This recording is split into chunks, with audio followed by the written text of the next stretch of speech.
대한 말씀의 의미를 생각해 보겠습니다.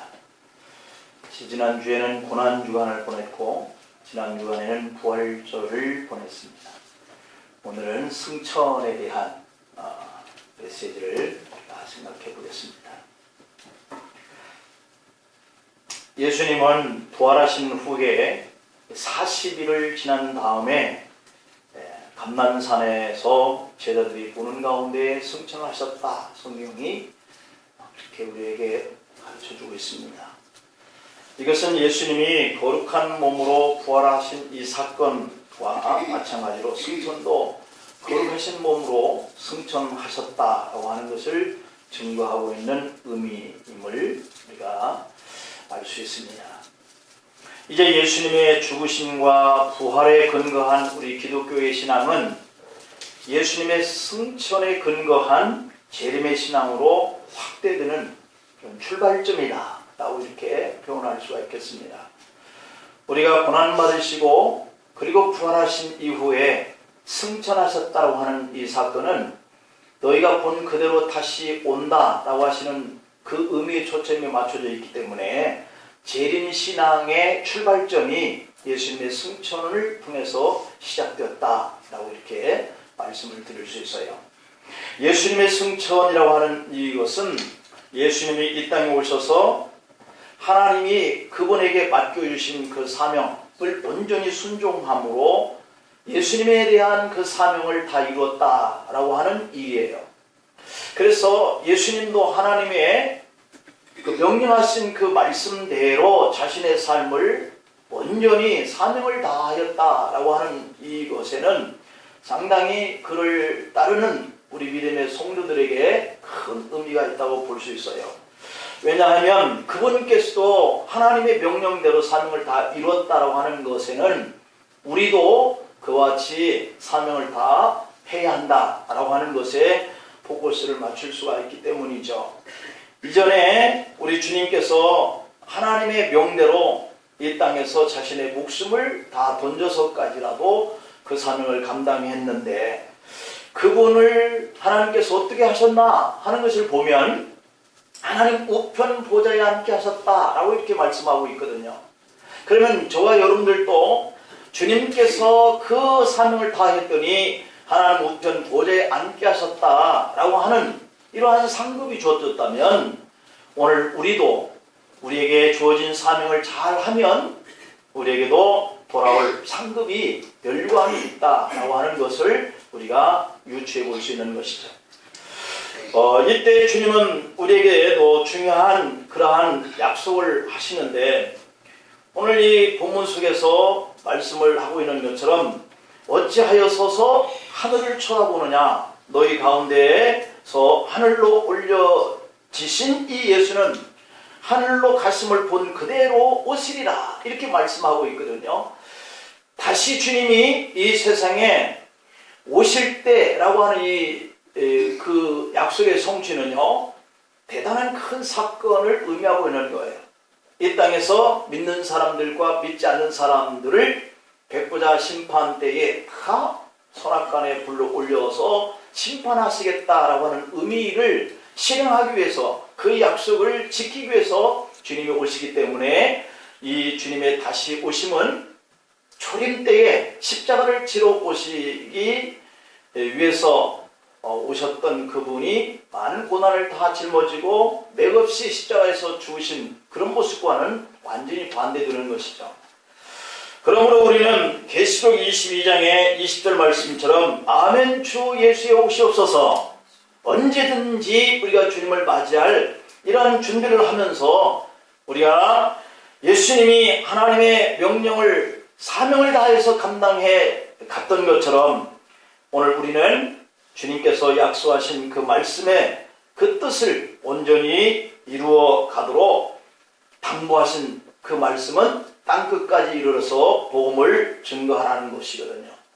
그 하나님의 뜻을 우리가 증거하면서 또 우리가 그 말씀을 가르치면서 또한 그 말씀을 우리가 지키면서 이렇게 살아가야 할 줄로 믿습니다. 이것이 바로 승천하심이 그리고 다시 오시겠다라고 하신 말씀의 그 의미가 바로 이러한 것들을 우리에게 요구하고 있는 사항이에요. 사도행전의 1장에 오늘 13절과 14절쯤 이렇게 내려가 보면은 이렇게 기록되어 있어요. 13절 14절 한번 볼까요? 들어가 그들이 유하는 다락방으로 올라가니 베드로와 요한, 야고보, 안드레와 빌립, 도마와 바돌로메, 마테와 및 알페오의 아들 야고보, 셀로딘, 시몬, 야고보의 아들 유다가 다 거기 있어 여자들과 예수의 어머니 마리아와 예수의 아우들과 더불어 마음을 같이하여 오로지 기도에 힘쓰니라. 이렇게 기록하고 있는 모습을 볼 수 있습니다. 이전에는 이들은 서로 언쟁했던 자들이에요. 주님이 순환당하실 때 주님을 버리고 도망갔던 제자들이에요. 하지만 그들은 부활하신 그 주님 승천을 목격한 이후에는 그들이 달라집니다. 함께 모여서 기도하고 성령이 그들에게 강력하게 역사하신 이후에 임하신 후에 각자가 변하여 위대한 신앙의 용사가 되어가는 것을 볼 수 있어요. 이 역사 속에서 우리가 깨달아야 할 교훈이 뭔가, 그 첫 번째 의미를 보면 예수님의 사역을 본받는 일이어야 한다라고 하는 것이에요. 오늘 이 사도들도 예수님이 승천하신 이후에 성령을 받고 그들이 한 것은 예수님의 사역을 본받아 복음을 전한 그 일이에요. 그런 거로 오늘 우리들도 이 부활 사건을 믿고 승천하신 이 사건을 믿고 다시 오시겠다라고 약속하신 이 주님의 말씀을 믿는 믿음의 사람들이라고 한다면 반드시 주님께서 하셨던 그 사역을 우리도 본받는 일해야 할 줄 믿습니다. 오늘 본문 1절 말씀을 보면 데오빌로여 내가 먼저 쓴 글에는 무릇 예수께서 행하시며 무릇 예수께서 행하시며 가르치시기를 시작하신부터 라고 이렇게 표현하고 있는 예수님의 사역을 여기에서 드러내고 있어요. 예수님은 이 세상에 오셔서 세상을 떠나시기까지 하나님의 말씀을 전파하고 가르쳤다라고 하는 것이거든요. 그분의 첫 마디는 회개하라 천국이 가까웠느니라 라고 하는 말씀에서부터 시작이 됐어요. 이 천국이다라고 하는 말은 하나님의 나라, 하나님의 나라에 대한 유대 나라의 표현이에요. 유대 나라의식의 표현이 하나님의 나라라고 하는 그러한 의미인데, 그리고 3년 동안 전한 말씀은 바로 그 중심 주제가 바로 하나님의 나라였다고 하는 거죠. 마지막 마무리 말씀도 하나님의 나라였습니다. 본문 3절 말씀을 보면 그가 고난받으신 후에 또한 그들에게 확실한 많은 증거로 친히 살아계심을 나타내사 40일 동안 그들에게 보이시며 하나님의 나라의 일을 말씀하시니라 이렇게 말씀하고 있어요. 그분이 처음에 오셔서 회개하라 천국에 가까웠다 하면서 이 천국에 대한 말씀을 그들에게 알리심과 또한 그가 순환받으시면서 계속해서 육신의 고난을 통하여서 죽으시고 부활하신 이후에 살아나신 40일 동안에도 여전히 하나님의 나라에 대한 일을 말씀하셨다라고 이렇게 기록되어 있거든요. 아마 제자들은 예수님의 이런 말씀, 이런 모습을 보고 다소 불만을 표현하는 모습을 오늘 본문에서 발견해요. 예수님은 이 제자들이 현실 문제에 관한 것들에 대한 답을 주시지 않고 하나님의 나라에 대한 말씀만 계속하는 것에 대해서 불만을 표현하는 거예요. 오늘 예수님도 우리가 살아가고 있는 이 현실 문제를 좀 더 적극적으로 가담하셔서 우리 문제를 해결해 나가시는 일들을 행하신다면 아마 우리들도 훨씬 더 예수님을 잘 믿을지, 아니면 역으로 그 삶이 보장되어지고 그 문제가 잘 해결되니까 하나님 앞에 나올 필요가 없어서 우리가 더 하나님을 떠날지, 그것은 숙제예요. 여기 계신 우리들이 더 잘 될 때 하나님을 더 잘 믿게 될지 아니면 더 안 믿게 될지 어떤 반응을 보일지는 숙제다 이 말이에요. 우리가 고난 가운데 속에서 하나님을 찾아서 이 문제를 해결해 주시기를 원하는 이러한 기도의 생활을 할지, 그 고난 때문에 하나님을 아예 떠나버리게 될지, 우리의 선택도 하나의 숙제죠. 어떻게 될지, 어느 길을 선택할지. 그런데요, 오늘 이 제자들도 역시 마찬가지였어요. 3년 동안 동고동락하면서 예수님을 따랐던 이 제자들이 순환이 오는 예수님의 모습을 보고 도망갔거든요. 그리고 또 부활하신 이후에 승천할 때까지도 하나님의 일을 전파하는 이 예수님에 대해서 오늘 이 제자들의 모습을 다소 불만족이었다는 것을 발견해요. 6절 말씀을 보면 그들이 모였을 때에 예수께 여쭈어 이르되 주께서 이스라엘 나라를 회복하심이 이때입니까? 라고 묻죠. 이게 바로 이 제자들이 가지고 있는 현실 문제거든요. 언제쯤 로마에서 우리를 해방시켜 주실 것인가 하는 문제로 고민하는 현실 앞에 제자들이 서 있죠. 그때 7절에 보면 주님이 하시는 말씀이 때와 시기는 아버지께서 자기의 권한에 두셨으니 너희가 알 바 아니다. 오늘 주님께서 우리가 살고 있는 이 현실 문제를 잘 뜨게 하시든 고난 가운데 있게 하시든 그것을 통해서 하나님이 우리를 이끌어 가시는 이 방향에 대해서는 우리가 알 바는 아니에요. 그런데 오늘 우리 제자들의 모습을 오늘 주님께서 이렇게 보시고 하시는 이 말씀을 우리가 봅니다.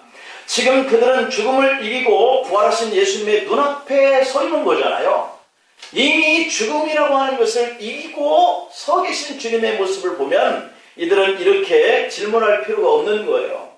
얼마나 기적이고 신비한 일인 거예요. 죽은 자가 어떻게 살아나서 이렇게 돌아다닐 수 있냐 라고 하는 이 일은 정말 상상할 수 없는 그러한 놀라운 기적이거든요. 그들이 지금 그러한 주님을 눈앞에 두고도 이러한 질문을 하고 있는 모습을 볼 수 있죠. 세상의 죽음을 이기셨다면 그야말로 최고의 관계여야 할 거예요. 또 예수님께서 마태복음의 28장의 18절 말씀을 보면은 마지막 주님의 유언의 말씀과 같은 승천하기 직전에 하신 말씀이거든요. 하늘과 땅의 모든 권세를 내게 주셨으니 라고 이렇게 말씀을 표현해요. 예수님이 하신 이 말씀은 세상에 예수님보다도 능한 자나 강한 자나 높은 자도 없다 라고 하는 이 뜻을 그들에게 전한 것과 다름없는 메시지였죠. 그럼에도 불구하고 제자들은 이 현실에 대한 예수님의 대처 방법에 매우 불만인 거예요. 그 표현을 우리가 언제쯤 해방될 수 있겠습니까? 라고 묻는 거죠. 아무리 하나님의 나라에 대해서 그 신비와 기적한 것들을 다 보여줘도 그들에게, 아니 우리들에게는 필요한 것은 오늘 내가 이 문제를 어떻게 해결하는 것이 초점인 거죠. 오늘 우리들이 하나님의 나라에 가는 것보다도 오늘 이 땅에서 내가 어떻게 해야 먹을 수 있는 이 문제를 해결할 수 있느냐, 이 문제 해결해 달라고 우리가 주님 앞에 묻는 이런 모습이 바로 이 제자들의 모습이죠. 당시 이스라엘은 수백 년 동안 로마 제국의 식민지가 되어서 표현할 수 없는 그런 착취를 받고 고통과 신음의 생활이 계속 진행형이었어요. 제자들 입장에서 볼 때는 그 문제 좀 끊어줬으면 좋겠어요. 그 문제 좀 해결해 주는 것이 다급한 문제예요. 오늘 성도들의 현실도 얼마나 답답한 일이 많은지 몰라요. 힘만 있다고 한다면 당장 로마의 사슬에서 벗어나고 싶었죠. 내게 주님의 그 권능과 어떤 심적인 그런 능력만 있으면 오늘 이 현실의 문제 좀 빨리 끊어내고 싶겠죠. 그런데 주님은 그런 현실을 알면서도 한마디도 현실에 대한 문제는 말씀하지 않으세요. 그거 하나님이 하실 건데 하나님이 어떻게 하든지 너희가 뭐 그렇게 알려고 그러느냐 하는 거죠. 그리고 계속해서 하나님 나라에 대한 이야기만 하십니다. 우리도 제자들과 비슷한 생각을 할 겁니다. 우리의 관심은 온통 세상에 관한 일들로 가득 차 있어요.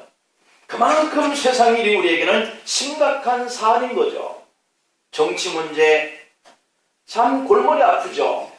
경제 문제, 이게 정말 참 우리의 안타까운 현실이에요. 그리고 직장 문제, 사업장의 이 문제들이 우리의 현실이죠. 참으로 해결하기 어려운 문제로 오늘 또 고민하고 불안한 가운데 여기 계시는 분들도 참 많으리라고 생각됩니다.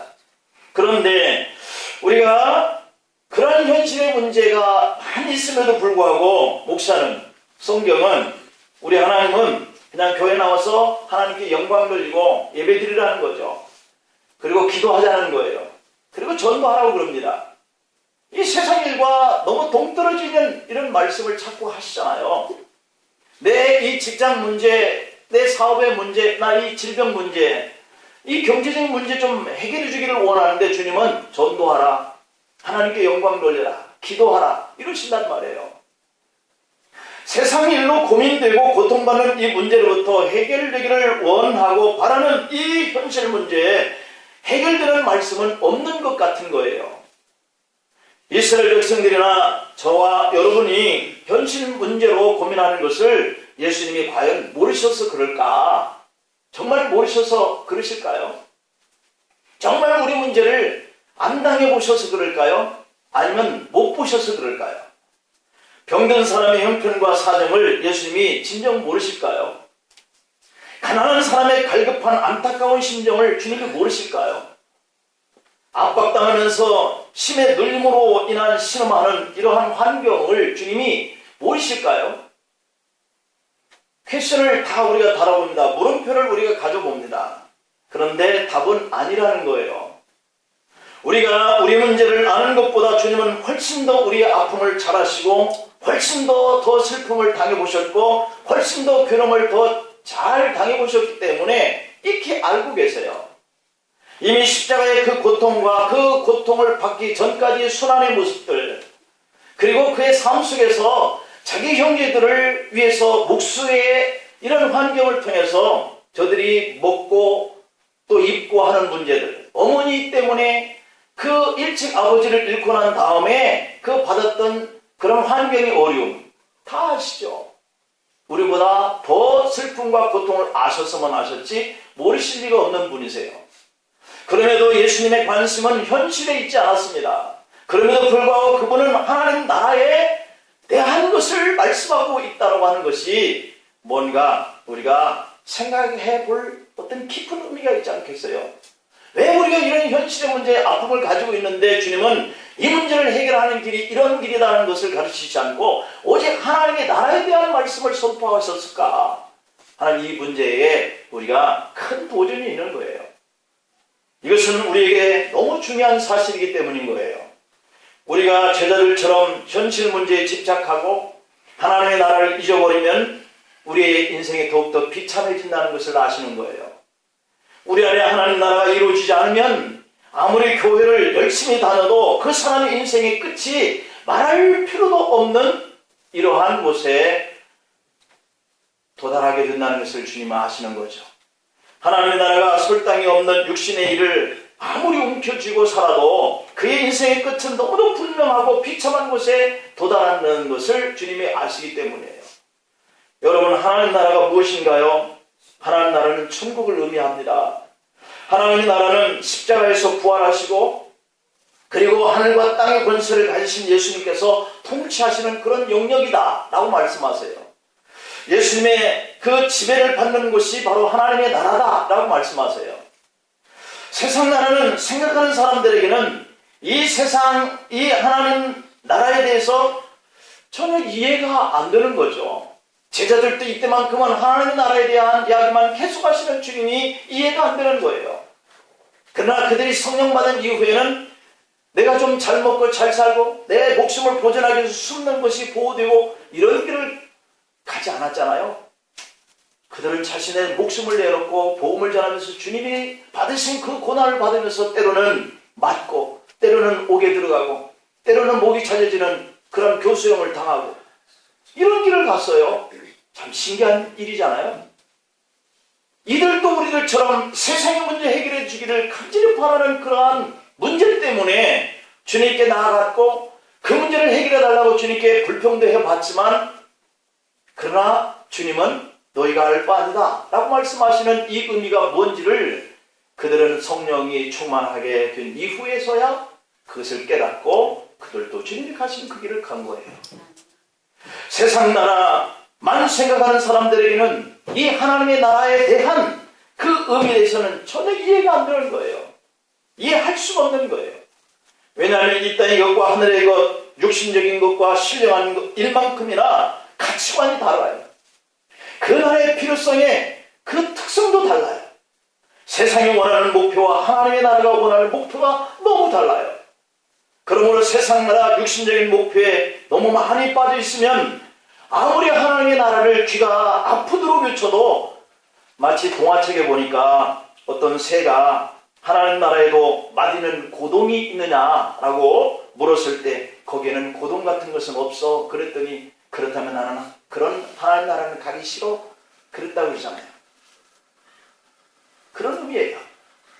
하나님의 나라에 대한 개념조차 이해하지 못하는 그 사람들에게 하나님 나라는 마치 새가 고동이 없는 그 세계에는 안 가겠다. 이 땅이 더 좋다는 거죠.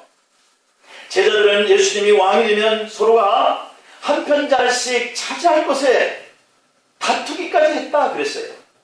뿐만 아니라 뜻대로 안 돼도 예수님이 왕이 아니라 십자가에서 죽게 되자 그들은 앞다투어 도망가 버리고 말았어요. 이제 제자들의 모습이 바로 하나님 나라가 없는 세상적이요 육신적인 사람에게서 나오는 평범한 모습인 거예요.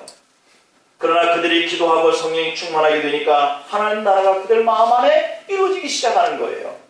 그 이후에 제자들은 놀랄 만큼 변화가 됩니다. 여러분, 하나님 나라는 언제 시작되는 걸까요? 오늘 본문 8절에 보면은 오직 성령이 너희에게 임하시면 너희가 권능을 받고 예루살렘과 온 유대와 사마리아와 땅끝까지 이르러 내 증인이 되리라 하시니라 그래요. 여러분, 사도행전 2장 4절에 가서 보면 그들이 다 성령의 충만함을 받고 성령이 말하게 하심을 따라 다른 언어들로 말하기를 시작하니라 라고 되어 있어요. 그러니까 성령이 임하시면 그때가 바로 하나님 나라의 탄생이 시작되는 거예요. 근데 우리가 예수님을 영접하면 성령이 임한다고 그랬으니까 하나님 나라가 이미 시작의 출발이 된 거예요. 그리고 하나님 나라의 완성은 언제쯤 이루어지는 걸까요? 본문 11절에 보니까 이르되 갈릴리 사람들아 어찌하여 서서 하늘을 쳐다보느냐. 너희 가운데서 하늘로 올려주신 이 예수는 하늘로 가심을 본 그대로 오시리라 하였느니라 라고 말씀하고 있어요. 예수님이 재림하시는 그날 그때 그 모습을 보는 자들은 바로 그때가 하나님 나라의 완성을 이루는 때다 라고 말씀하는 거죠. 그래서 성령이 임하시고 하나님 나라가 시작되고 하늘로 올라가신 예수님이 다시 오셔서 이 나라를 평정하고 심판하실 때에 하나님 나라가 완성되는 거예요. 그래서 하나님 나라는 하나님께서 임하게 하시는 줄로 믿습니다. 하나님의 나라는 하나님의 약속의 말씀에 의해서 이루어지는 거예요. 지금 우리는 예수님이 오셨다가 승천하신 이후에 다시 예수님이 강림하실 그 중간기에 살고 있어요.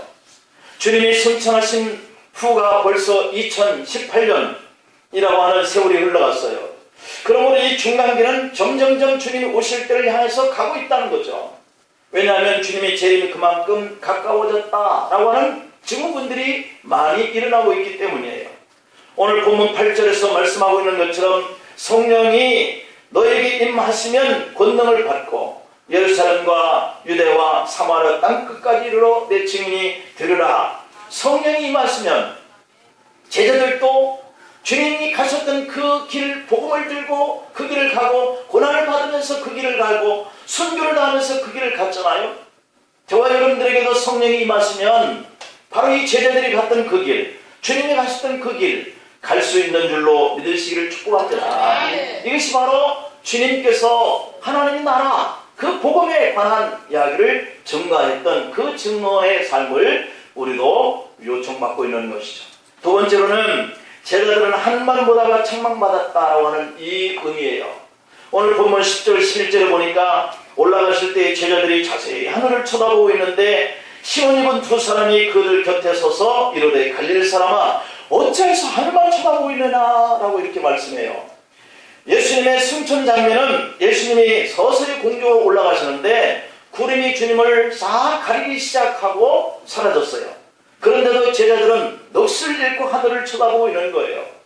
예수님은 이제 구름에 가려서 제자들 시야에서 사라졌습니다. 그런데도 갑자기 흰옷 입은 두 사람, 이 천사가 나타나서 그렇게 바라보고 있는 이 제자들을 향하여서 그렇게 물으시는 거죠. 예수님께서 올라가신 그 모습처럼 제일 말 것이다. 천사들은 예수님의 승천함과 재림에 대한 이 사실까지 선포하고 있는 것을 보여주고 있어요. 사실 갈릴리는 영적으로 소외된 지역의 의미를 두고 있어요. 보잘것없는 지방이라는 것이죠.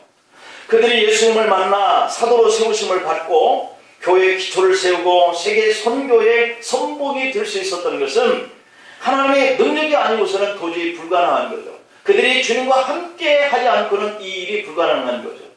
여러분, 우리는 천사들이 하늘만 쳐다보고 있는 이 제자들을 책망하는 모습을 눈여겨볼 필요가 있어요. 어찌하여서 서서 하늘만 쳐다보느냐. 제자들은 놀라고 당황하여 예수님이 사라지고 없는 하늘을 계속 쳐다보고 있었어요. 그들은 이제 하늘을 쳐다볼 것이 아니라 주님이 분부하신 일을 수행해야만 하는 이러한 명령을 받았던 자들이에요. 교회는 세상이 아무리 교회를 반대하고 핍박하더라도 결코 사라지지 않을 줄 믿습니다. 계속해서 복음을 증거하는 교회로 남게 될 거예요. 그런데 그들이 하늘만 쳐다보고 있으면 되겠나요? 우리가 계속 하늘만 쳐다보고 있으면 될까요? 그 나라를 생각하면서 우리에게 맡기신 이 복음의 사명이 있는데 그것은 감당하지 않냐. 세상의 현실 문제만 해주기를 바라는 우리의 마음, 그 올라간 신비한 기적과 표적만 늘 생각하는 그런 마음만 가지고 있어서는 안 된다는 거죠. 갈릴리 사람들아 어찌하여 하늘만 바라보고 있느냐 책망하신 의미는 바로 그런 의미예요. 그들이 복음 전하는 사명을 감당하지 못하면 그들은 갈릴리가 이 예루살렘의 사람들에게 볼 때는 별 볼 일 없는 그런 멸시받던 그러한 초원 사람들에 불과할 것으로 남게 되지만, 이들이 복음을 전하고 주님이 나타내시던 그 복음의 역사를 나타내게 되면 그 보잘것없는 저들의 신분이라고 하는 것은 생각하지 않게 되는 것이죠. 다 사라지고 마는 거예요. 그런 말을 듣지 않으려면 오늘 우리가 성령을 의지하여서 주님이 전하라고 하신 이 복음을 들고 나와서 복음을 전했던 이 제자들처럼 오늘 우리들도 복음에 앞장서지 않으면 우리는 여전히 죄 가운데 빠져 있을 거예요. 우리 안에 하나님 나를 세우신 하나님의 은혜를 깨닫고 이 부활의 감격 승천하신 이 주님을 바라보는 감동적인 이 사건을 우리도 증거하는 일에 최선을 다해야 할 줄 믿습니다. 마지막으로 예수님은 하늘로 가심을 본 그대로 오리라 라고 말씀했거든요. 오늘 본문 11절 말씀을 보면은 이르되 갈릴리 사람들아 어찌하여 서서 하늘을 쳐다보느냐. 너희 가운데서 하늘로 올려주신 이 예수는 하늘로 가심을 본 그대로 오시리라 하였느니라 라고 이 11절 하반부에 하늘로 가심을 본 그대로 오시리라는 거예요. 이렇게 제자들을 책망한 천사들은 이제는 제자들을 위로하는 말로 대신합니다. 하늘로 가신 그대로 주님이 다시 오신다. 이 말은 주님의 영광 중에 승천하신 것처럼 재림한다는 그 뜻이에요. 그러니 소망을 가지라는 거죠. 너희 가운데서 하늘로 올리신 것처럼 우리 성도들도 재림하시는 그러한 역사에 이렇게 다 부름을 받고 또 어떻게 죽음을 당했건 그 순간에 살아있던 간에 모두가 다 주님 앞에 서게 될 날이 올 줄로 믿습니다. 여기서 우리가 잊어버리면 안 될 것은 예수님의 재림의 영광은 초림 때 또는 승천 때 그 영광과는 비교할 수 없다고 성경은 말씀하고 있거든요.